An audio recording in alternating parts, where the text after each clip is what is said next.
Hello అండి. నమస్తే. Welcome to my channel కథా స్రవంతి. ప్లీజ్ నా ఛానల్‌ను సబ్స్క్రైబ్ చేసుకోండి. లైక్ చేసి నాకు ఎంకరేజ్‌మెంట్ ఇవ్వండి. ఈరోజు నేను చదివి వినిపించబోయే కథ పేరు 'అత్తగారు ఆచారాలు'. కూరలు ఏం తరుగుతున్నావు అంది సుందరమ్మ స్నానం చేసి వచ్చి మడిబట్ట కట్టుకుంటూ. పొట్లకాయ అంది సుశీల ఏదో ఆలోచిస్తూ. అయ్యో! అదిరిపడి కూర తరుగుతున్న కత్తిపీటతో చెయ్యి కోసుకోబోయి తమాయించుకొని ముందు చుట్టూ చూసి అన్ని వస్తువులు ఎక్కడ ఉండాల్సినవి అక్కడే ఉండటంతో ఆ ఉరుము తనని ఉద్దేశించిందేనని స్థిరపరుచుకుని భయపడుతూనే తలెత్తి అత్తగారి వైపు చూసింది సుశీల. అప్పటికే ఓ క్షణంలో ముక్కు మీద వేలేసుకుని, ఉత్తర క్షణంలో అరచేతితో నోరు బాదుకుంటూ, మరుక్షణంలోనే తల మీద చెయ్యి వేసుకుంది సుందరమ్మ. తదియపూట పొట్లకాయ తరుగుతావా? ఇంకా నయం నేనడిగాను గాబట్టి సరిపోయింది. అయినా ఇది కూడా తెలీదా? ఆ మాత్రం కూడా చెప్పలేదా మీ అమ్మ నీకు? కుమారి సుశీల సుందరమ్మ గారి కోడలై 6 నెలలయింది. ఆ ఇంట్లో అడుగుపెట్టిన రెండో రోజే ఇల్లు ఊడుస్తూ ఉండగా బెడ్రూమ్‌లో నుంచి శేఖర్ ఎందుకో పిలిస్తే, "ఆ! వస్తున్నాను" అంటూ చీపురు కింద పడేసి లోపలికి వెళుతుంటే చీపురు కాలుకి తగిలింది. అయ్యో! చీపుర్ని కాలితో తంతావా? చాటా చీపురు కాలికి తగలకూడదని తెలియదా? ఇది కూడా చెప్పలేదా మీ అమ్మ నీకు? అంది సుందరమ్మ. ఆ చీపురుని పక్కన పెట్టి లోపలికి వెళుతూ ఆ విషయం అంతటితో మరిచిపోయింది సుశీల. ఆ మర్నాడు తన స్నేహితురాలి కొడుకు పుట్టినరోజు ఫంక్షన్‌కి ఇద్దరూ బయలుదేరుతూ ఉండగా సుశీల తయారయ్యి బయటకు వచ్చి నుంచొని త్వరగా రండి టైం అవుతుంది అంటుంటే, ఆ శుభానికి ఆడవాళ్ళు ముందు నడవాలి. శుభానికి మగవాళ్ళు ముందు నడవాలి. ఇది కూడా నీకు చెప్పాలా? అని అత్తయ్య గారన్నప్పుడు మాత్రం సుశీలకు లీలగా ఏదో అనుమానం కలిగింది. ఆ తర్వాత రోజు మధ్యాహ్నం కాసేపు పడుకుని లేచి ముఖం కడుక్కుంటుంటే తన చేతులకేసి చూస్తూ, "ఒక గాజు వేసుకున్నావేంటి? ఒంటి గాజుతో ఉండకూడదు" అంటున్నప్పుడు మాత్రం విషయం అర్థమైంది సుశీలకి.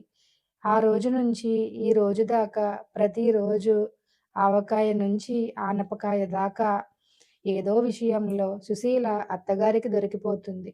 అలా నేలపైన శబ్దం చేస్తూ నడవకూడదని తెలియదు, చూపుడు వేలుతో బొట్టు పెట్టుకోకూడదని కూడా చెప్పాలా? అయ్యో రామా! ఖాళీ కంచంలో అన్నం పెడతావా? అష్టమి నాడు కొబ్బరికాయ తింటే అరిష్టమే తల్లీ! అలా కాలు మీద కాలు రుద్దుతూ కడగకూడదు. జుట్టు అలా వదిలేయకు దరిద్రం తాండవిస్తుంది. సుందరమ్మ గారి ఈ శాస్త్రోక్తులు సుశీలకే పరిమితం కాలేదు. ఓ రోజు స్నేహితురాలు ఇంటికి వచ్చినప్పుడు ముచ్చట పడుతూ మాటల మధ్య అన్నట్లు, "ఈ మధ్య నేను ఒక పావురాన్ని పెంచుకున్నానే" అంటూ మురిపెంగా చెప్తే, సుశీల ఏదో అనేలోపే సుందరమ్మ ఇద్దరి మధ్యకు వచ్చి నోరు నొక్కేసుకుంటూ, "అయ్యో! ఇంట్లో పావురం పెంచుకుంటారా? దరిద్రం" అంటూ ఆ స్నేహితురాలు పాపం బాధని, భయాన్ని మేళవించి అదోలా సుశీల కేసి చూసి నిష్క్రమించింది. ఈ సందర్భంగా చెప్పుకుని తీరాల్సిన మరో విషయం ఏమిటంటే, సుశీల తాను సొంతంగా చేసిన కర్మలకే కాక, ఆ ఇంట్లో వేరే వాళ్ళు చేసే కర్మలకు కూడా తానే కర్తగా తిట్లు తినాల్సి రావటం. ఆదివారం రాత్రి అత్తగారు గుడిలోకి వెళ్ళడంతో భర్తకి, మామగారికి సుశీల అన్నం పెడుతూ ఉండగా ఉసిరికాయ పచ్చడి మీద మనసైంది మామగారికి. అయ్యో! రాత్రిపూట ఆదివారం ఉసిరికాయ పచ్చడి. అత్తయ్య చూస్తే ఇంకేమైనా ఉందా? అంది సుశీల గుండెల మీద చెయ్యి వేసుకొని, కళ్ళు పెద్దవి చేస్తూ. అబ్బా! అది ఇంట్లో లేదు కదమ్మా! వెయ్యి పర్వాలేదు అంటూ బ్రతిమలాడాడాయన పాపం. మధ్యలో వస్తే అంది సుశీల అప్పటికి ఏదో గీతను శంకిస్తూ. వస్తేనే చెప్పాలా? నేనే వెయ్యమన్నానని ఏం భయమా? ఆ హామీతో తృప్తిపడి మామగారి ధైర్యానికి ముచ్చట పడిపోతూ ఆయన కోరికను తీర్చింది. ఆయన అన్నం కలిపి ఓ ముద్దైనా తిన్నాడో లేదో రానే వచ్చింది సుందరమ్మ. మొగుడి కంచం కేసి చూడనూ చూసింది. నీ అసాధ్యం కోలా అని అరవను అరిచింది. కానీ సుశీల మాత్రం ధైర్యంగా రొమ్ము విరుచుకుని నిలబడే ఉంది. ఆ ధీమా చూసి మరీ రెచ్చిపోతూ, ఆదివారం అదీ రాత్రిపూట ఉసిరికాయ పచ్చడన్నం పెడతావా? సుశీల తన అమ్మల పొదిలో ఉన్న అస్త్రాన్ని తీస్తున్న చందాన అలవోకగా మామగారికేసి చూసింది. కానీ అక్కడ ఆయన ఇటు కేసి కూడా చూడకుండా ఉసిరికాయ పచ్చడి తాలూకు ఆనందాన్ని ఆస్వాదిస్తూ తన్మయంగా ఉండటం చూసి కాస్త తడబడి మావయ్య అంటూ హుషారు చేయబోయింది. కానీ ఆయన అటువైపు చూడలేదు. దాంతో సుశీల ప్రమాదాన్ని శంకించి కంగారుగా మరోసారి పిలిచింది. కానీ ఆయన ఆమె ఉనికిని గుర్తించడానికి నిరాకరించటంతో ఏమీ పాలుపోక అటూ ఇటూ చూసి ఆఖరికి నోరు పెగల్చుకుని మామయ్య వెయ్యమన్నారత్తయ్య అందో లేదో తప్పీమని అందుకుంది. ఆయన తెలియక వెయ్యమంటే మాత్రం నువ్వు చెప్పొద్దు అంది సుందరమ్మ సుశీలనే దోషిగా తీర్మానిస్తూ. ఆ తరువాత మామగారు చాటుగా సుశీల చేతులు పట్టుకొని బ్రతిమాలుకున్న సంగతి మాత్రం ఇక్కడ అప్రస్తుతం. ఇంకోసారి ఇప్పుడే వస్తానంటూ శేఖరం బయటికి వెళ్ళి వీధి చివర మంగళ షాపులో దూరి వాడు ఒక చేత్తో దువ్వెనతో తన జుట్టుని మరో చేత్తో కత్తెరని పట్టుకుని చకచకా కదుపుతూ ఉంటే ఆ రెండు చేతుల మధ్య సమన్వయాన్ని చూసి ఆశ్చర్యపోతూ ఓ గంట తర్వాత ఆనందం మత్తులో తల నిమురుకుంటూ వచ్చి ఇంట్లో అడుగు పెడుతూ ఉండగా ఆగు అంది గద్దిస్తూ తల్లి. ఈ హడావుడికి బయటకు వచ్చిన సుశీలతో మంగళవారం అమావాస్య పూట వాడిని క్షౌరానికి పంపుతావా అంది హుంకరించి. ముందు అది బెదిరిపోయి తత్తరపడిన సుశీల విషయం అర్థమైనా తప్పులేదు, నాకసలు ఈయన పని మీద వెళ్ళినట్లే తెలియదు అంటూ తన నిర్దోషిత్వాన్ని ప్రకటించి సాక్ష్యం కోసం గుమ్మం కేసి చూడగా సాక్షి శేఖరం అక్కడ లేడు. తల్లి అరవగానే లోపలికి పెట్టబోతున్న కాలుని గబాల్న వెనక్కి లాగేసుకుని అంత అద్భుతమైన ముహూర్తంలో తనకి క్షవర అభిలాష కలిగినందుకు ఆశ్చర్యపడిపోయి ఆ వెంటనే జరగబోయే పరిణామాలని ముందుగానే గ్రహించిన వాడే అంతరాత్మ ప్రబోధాన్ని అనుసరించి ఉన్న ఫలంగా అక్కడి నుంచి అదృశ్యమైపోయి దొడ్డిదారి గుండా ఇంటి వెనక బాత్రూంలో ప్రత్యక్షమయ్యాడు. ఆ తర్వాత సుశీల శేఖరానికి బాగా తలంటించిన విషయం మాత్రం మనకిక్కడ అప్రస్తుతం. దానా దీనా గ్రహించాల్సిన విషయం ఏమిటంటే ఇలా చీటికి మాటికి అత్తగారి ఆగ్రహానికి పాత్రురాలవుతున్న సుశీల ఏనాడో ఆవిడ మాటలకు ఎదురు చెప్పదు. అందుకు కారణం ఏమిటంటే ఈ శాస్త్రాలు ఆచారాలు పక్కన పెడితే మిగతా విషయాలలో సుందరమ్మ సుశీలను బాగానే చూసుకుంటుంది. ఏ రకంగానూ బాధ పెట్టదు. దాంతో సుశీల ఏమీ మాట్లాడకపోయినా అత్తగారి ముందు ఏ పని చెయ్యాలన్నా భయపడిపోతుంది. ఎప్పుడు ఏం ముంచుకొస్తుందో ఊహించలేక ప్రతి పనికి ముందు వెనకలాడుతుంది. అలాగే కాలం నెట్టుకొస్తుంది. ఆ రోజున ఆఫీస్ నుంచి వస్తూనే పండక్కి మా బామ్మ వస్తుంది అన్నాడు శేఖరం. సుశీల ఇస్తున్న మంచినీళ్ల గ్లాస్ అందుకోబోతున్న శేఖరం దగ్గర నుండి ఆ ప్రయత్నం విరమించుకొని ఆ నీళ్లు తనే గబగబా తాగేసి నా పని అయిపోయింది అంటూ కుర్చీలో కూలబడిపోయింది సుశీల. నేనింకా మీకు లేననుకోండి అని కూడా అనేసింది. ఊహించని పరిణామానికి బిక్కచచ్చిపోయాడు శేఖరం. మొదట తాను ఏమైనా తప్పు మాట్లాడానా అని తరచి చూసుకొని అలాంటిదేమీ తోచకపోవడంతో కాస్త స్థిమితపడ్డాడు. తరువాత ధైర్యం కూడగట్టుకొని ఏమైంది అన్నాడు. ఇంకేం కావాలి, ఇప్పటికే మీ అమ్మ శాస్త్రాలతో చాదస్తంతో దినదిన గండంలా నెట్టుకొస్తున్నాను. అత్తగారికి సాయం, ఆవిడ అత్తగారు కూడా తోడైతే నా గతేం కాను. ఇద్దరూ కలిసి నా చెరో చెంప పీక్కు తినేయరు. ఇదేదో ఆలోచించాల్సిన విషయమే అనుకున్నాడు శేఖరం. ఈవిడకు తెలియని శాస్త్రాలు ఆవిడకేం తెలుసో అంటూ దిగాలుగా చూసింది. అవునన్నాడు శేఖరం. పండక్కి మీ అక్క బావ వస్తున్నారా? ఎంత హడావుడి, ఎన్ని పనులు. మరిద్దరూ రెండు వైపులా నుంచి నన్ను శల్యపరీక్ష చేస్తుంటే నేనసలు అడుగు తీసి అడుగు వెయ్యగలనా? వెయ్యలేవన్నాడు శేఖరం తలూపుతోనే. అసలు ఏ పనైనా ధీమాగా తలపెట్టగలనా? నాకింతే రాసుంది కాబోలు అంటూ నిట్టూర్చింది. దాంతో ఒక్కసారిగా కరిగిపోయి, అంత మాటనకు, ఏదో ఒకటి ఆలోచిస్తా అన్నాడు శేఖరం. దాంతో కాస్త ధైర్యం వచ్చింది. లేచి తన పనులలో మునిగిపోయింది. నెమ్మదిగా దిగు బామ్మా అని హెచ్చరిస్తున్న శేఖరం గొంతు వినపడటంతో గబగబా హాల్లోకి వచ్చింది సుశీల. నెమ్మదిగా రిక్షా దిగి అటూ ఇటూ పరకాయించి చూస్తూ లోపలికి ప్రవేశించింది బామ్మగారు. సుశీల బయటకు వచ్చి ప్రయాణం ఎలా సాగింది అంటూ పలకరించి మంచినీటిలో గ్లాస్ తెచ్చింది. బాగున్నారా బామ్మగారు? మీ ఆరోగ్యం ఎలా ఉంది? అంది సుశీల. నాకేం మనవరాలా, భేషుగ్గా ఉన్నాను. మీ అత్తగారేది కనపడదే, మడిలో ఉందా? అంటూ లోపలికి నడిచింది బామ్మగారు. ఆ తర్వాత 2 రోజులు సుశీల ఎప్పుడు ఏ ముంచుకొస్తుందో అని భయపడుతూ సాధ్యమైనంత వరకు వాళ్ళిద్దరికీ దూరంగా మెసులుతూ తన పని తాను చేసుకుంటుంది. రేపు పండగనగా పెరట్లో సుశీల నీళ్లు తోడుతుంటే సుందరమ్మ పారిజాత చెట్టు కింద కూర్చుని ఒత్తులు చేసుకుంటుంది. బామ్మగారు భాగవత పారాయణంలో ఉన్నారు. మామగారేమో నిద్రపోతున్నారు. ఇది ఇలా ఉండగా అక్కా బావ వచ్చారు అంటూ పెద్ద పెట్టున అరిచాడు శేఖరం. ఇంట్లో నుంచి కూతుర్ని చూడాలన్న ఆత్రంలో సుందరమ్మ చేతిలో ఒత్తుల డబ్బా వదిలేసి ఒక్క ఉదుటున లేచి ఇంట్లోకి పరిగెత్తింది. అయ్యో, నీళ్లు తోడుతున్న సుశీలపై ప్రాణాలు పైనే పోయాయి. అన్నంత పని జరిగిందని భయపడుతూ గుండె చిక్కబట్టుకుని తలపైకెత్తి చూడగా సుందరమ్మ చేష్టలుడిగి ఉండగా బామ్మగారు ఉరిమి చూస్తూ, రోకల్ని కాలితో తంతావా? ఆ మాత్రం తెలీదు నీకు అని అరిచింది. సుందరమ్మ తెలివిలోకి వచ్చి పరకాయించి చూడగా కూతురిని చూసే ఆత్రంలో తాను చూసుకోకుండా రోకలిని కాలుతో తన్నినట్లు బాధపడింది.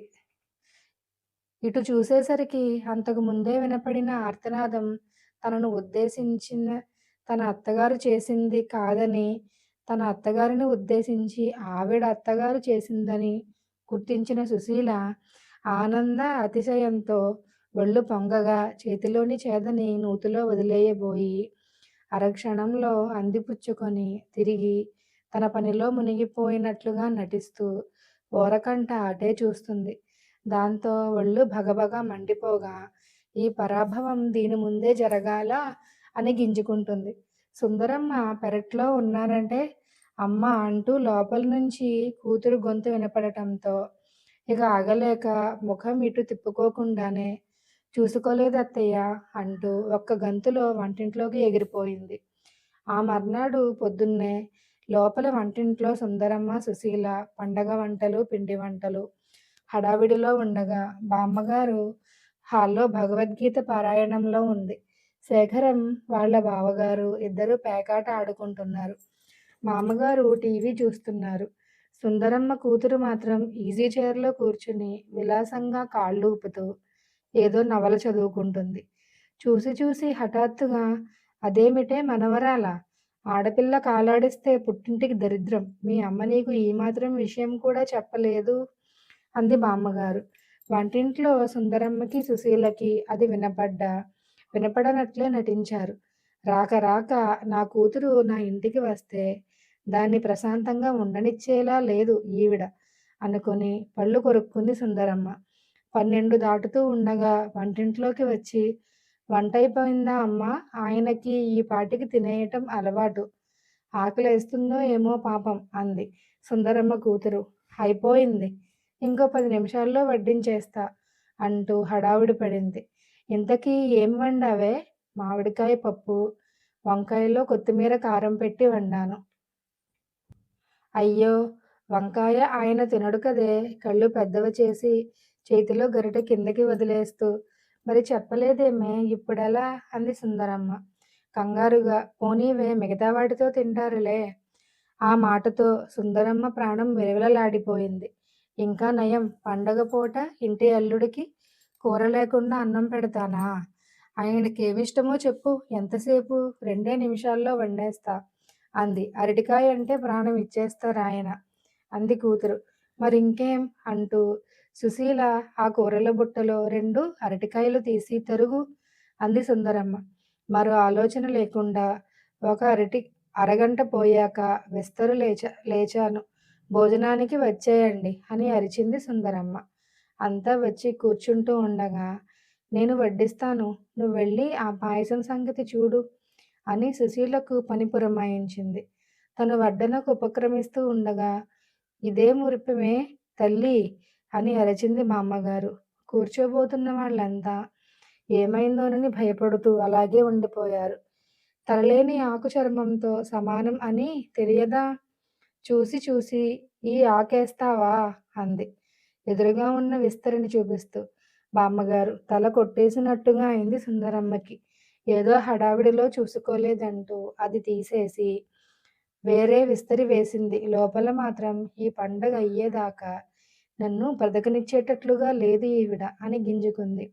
అందరికీ అన్నీ వడ్డించి ఇక కానియండి అంది.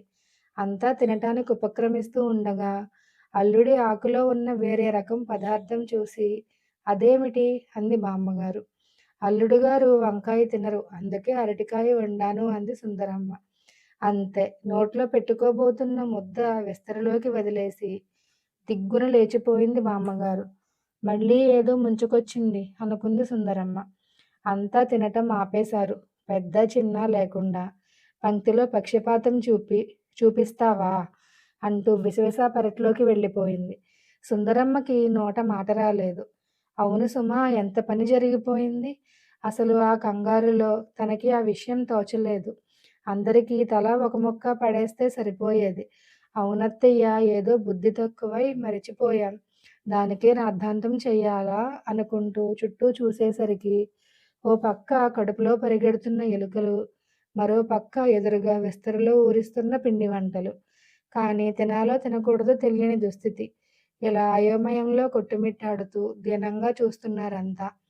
దాంతో అయింది అలాగూ అయిపోయింది. మీరు కానివ్వండి అంది. వెంటనే ప్రాణాలు లేచి వచ్చినట్లయి విస్తరపై దాడి చేశారందరూ. పెరట్లో పారిజాతం చెట్టు కింద కూర్చుని ఉంది మామగారు. సుందరమ్మ అక్కడికి వెళ్ళి, నిన్నటి నుంచి చూస్తున్నా, మీరేదో లోపల పెట్టుకుని మాట్లాడుతున్నారు. నా కూతురు వచ్చిందని ప్రాణమాగక గబగబా రోకలి దాటాను, నిజమే. దానికి కోడలు ముందే నిందించారు. సరే, చిన్నపిల్ల కాళ్ళూపితే దాన్ని గదమాయించారు, అది ఒప్పుకుంటాను. ఇంత పని హడావిడిలో ఏదో మర్చిపోయి తలలేని ఆకేస్తే అందరి ముందు పరువు తీసేస్తారా? అల్లుడు వంకాయ కూర తినడు అనగానే అరటికాయ ఇష్టమంటే వండాను. తలో ముక్క వేయటం మరిచిపోయాను. తప్పే, కానీ దానికింత రాద్ధాంతం చేయాలా? అమ్మాయి ముందు, అల్లుడు ముందు నేనిక తలెత్తుకొని తిరగగలనా అంది సుందరమ్మ నిష్ఠూరంగా. దాంతో ఆపుకోలేక ఫక్కుమని నవ్వేశారు బామ్మగారు. అదన్నమాట కోడలా, తనదాకా వస్తే కానీ నొప్పి తెలియదు. నిన్ను నీ కూతుర్ని 2 మాటలంటే నువ్వు కళ్ళనీళ్ళ పర్యంతమవుతున్నావే. 2 రోజులకే నీకు కైలాసం కనబడింది. మరిక కాపురానికి వచ్చిన కోడల్ని 6 నెలల నుంచి రోజుకొకసారి శాస్త్రం చెప్పి నిలదీస్తున్నావు కదా, న్యాయమేనంటావా? సుందరమ్మ తెల్లబోయి చూస్తూ ఉండగా వంటింటి తలుపు చాటున నిలబడి వాళ్ళ మాటలు వింటున్న సుశీల మాత్రం, మీకు 1000 దండాలండి బామ్మగారు అంటూ చేతులు జోడించేసింది మనసులోనే. కానీ ఆమెకు అర్థం కానిది ఒక్కటే, అసలు ఈ విషయం బామ్మగారికి ఎలా తెలిసిందా అని. ఈ ఆచారాలు శాస్త్రాలు ఇవాల్టివి కావు, ఎప్పటివో. ఎవరు పుట్టించారో మరి. అప్పటికి ఇప్పటికీ కాలం ఎంత మారిపోయింది. మనుషులు ఎంత మారిపోయారు. అవన్నీ ఇప్పుడు ఆచరించటం సాధ్యమేనా? అసలవన్నీ చూసుకుంటూ కూర్చుంటే ఏ పనైనా ఏ పట్టాన చెయ్యగలమా? అసలు ఈ కాలం పిల్లలకు అవన్నీ ఎలా తెలుస్తాయి? తెలియాలనుకోవడం మూర్ఖత్వం కాదు, పిచ్చితనము కాదు. పోనీ నీ కూతురికి ఇవన్నీ చెప్పావా? చెప్పినా విని నడుచుకుంటుంది అన్న నమ్మకం ఉందా? పాపం, ఆ పిల్లను ప్రతి దానికి రంధ్రాన్వేషణ చేస్తుంటే నీకు ఎదురు చెప్పలేక, అలాగని పడి ఊరుకోలేక ఎంత కుమిలిపోతుందో గమనించావా?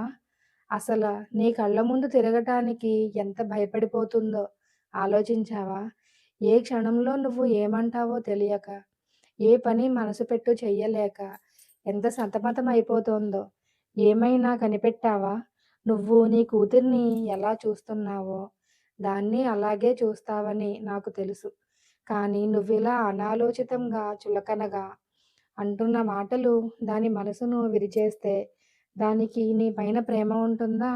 భయం ఉన్న చోట ప్రేమ ఎలా వస్తుంది? అది నీ మీద ద్వేషం పెంచుకుంటే నీకెంత నష్టమో ఆలోచించావా? రేపు ముసలితనంలో నిన్నది ఆదరిస్తుందా? ఈ మాటలు చెప్పటానికే ఇదంతా. ఎందుకని నువ్వు అంటావేమో, నీకు మనసుకు హత్తుకునేలా చెప్పాలంటే ఇదే మార్గం అని తోచింది నాకు. నీకు నొప్పి తెలిసి వస్తే ఆ పిల్ల బాధ అర్థం చేసుకుంటావనే ఇలా చేశాను. లేకపోతే ఇన్నేళ్ల కాపురంలో నిన్నెప్పుడైనా పల్లెత్తు మాట అన్నానా?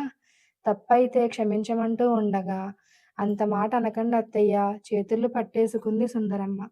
నేను తప్పు చేశానని తెలియచెప్పే అధికారం, హక్కు మీకు కాక ఇంకెవరికి ఉంది? నా కళ్ళు తెరిపించారు అంది. సరే భోజనానికి లేవండి మరి అంటూ అత్తగారి చెయ్యి పట్టుకుని లేవదీస్తూ వంటింట్లోకి దారి తీస్తూ ఉండగా, తలుపు చాటున నుంచుని ఇదంతా చూస్తున్న సుశీల గబగబా వెనక్కి నడిచి గిన్నెలు సర్దుతున్నట్లు నటించింది. ఆ తర్వాత ఇద్దరత్తరు, ఇద్దరు కోడళ్ళు మొత్తం ముగ్గురు నవ్వుకుంటూ భోజనానికి కూర్చున్నారు. చిన్న కొడుకు దగ్గరికి బయలుదేరింది బామ్మగారు. బయట మామగారు రిక్షా తెచ్చి సిద్ధంగా పెట్టారు. ఎప్పుడెప్పుడా అని ఎదురుచూస్తున్న సుశీల సుందరమ్మ గారు వీధిలోకి నడవగానే బామ్మగారి చేతులు పట్టేసుకుంది. మీరు నాకు మా అమ్మేనండి బామ్మగారు. దేవతలా వచ్చారు. ఈ ఇంట్లో నేను ధైర్యంగా తిరిగేలా చేశారు. మీ రుణం తీర్చుకోగలనా అంటుంటే ఆపి, ఇవన్నీ నాకు కాదే మనవరాలా, ఆ బడవకు చెప్పు అంది బామ్మగారు పక్కకి చూపిస్తూ. ఆ పరిణామానికి విస్తుపోతూ సుశీల తలెత్తి అటు చూడగా సదరు భర్తగారు ముసిముసిగా నవ్వుతూ సిగ్గుపడ్డాడు. అర్థం కాక చూస్తున్న సుశీల వీపు చెరిచి రైలు దిగి ఇంటికి వస్తున్నంతసేపు రిక్షాలో నీ సంగతి, నీ అత్త సంగతి నా చెవుల్లో పాట పాడాడు మీ ఆయన. నువ్వేదైనా చెయ్యాలి బామ్మ అంటూ చేతులు పట్టుకున్నాడు. నేను నడుము బిగించి రంగంలోకి దిగాను. ఉంటా మరి, రైలు టైం అవుతుంది.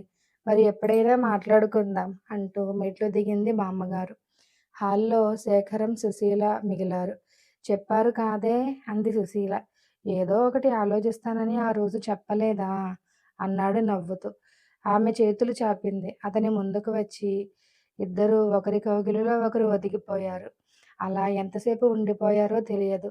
ఒరేయ్ టైం అయిపోతుందని సుందరమ్మ, ఇవ్వాల్టికి నన్ను రైలెక్కిస్తావా అని బామ్మగారు వీధిలో నుంచి ఒకేసారి అరవటంతో వదలలేక వదలలేక సుశీలని వదిలి వెళ్ళలేక వెళ్ళొస్తానంటూ బయటికి నడిచాడు శేఖరం. తరువాత రండి అంటూ సాగనంపింది సుశీల. తను బయటికి వస్తూ ఎదుర్రావే పిల్ల అంది బామ్మగారు. అటు శేఖరం, బామ్మగారు ఎక్కిన రిక్షా ముందుకు కదలగానే ఇటు సుందరమ్మ పతి సమేతంగా లోపలికి నడిచింది. ఆ వెనకే హుషారుగా కూనిరాగం తీస్తూ తల ధీమాగా పైకెత్తగా నడుస్తూ ఇంట్లోకి ప్రవేశించింది శ్రీమతి సుశీల శేఖరం. అత్తగారు ఆచారాలు కథ కంప్లీట్ అయిందండి. మరొక మంచి కథతో రేపు కలుసుకుందాం. Please like, share and subscribe my channel. Thank you so much friends.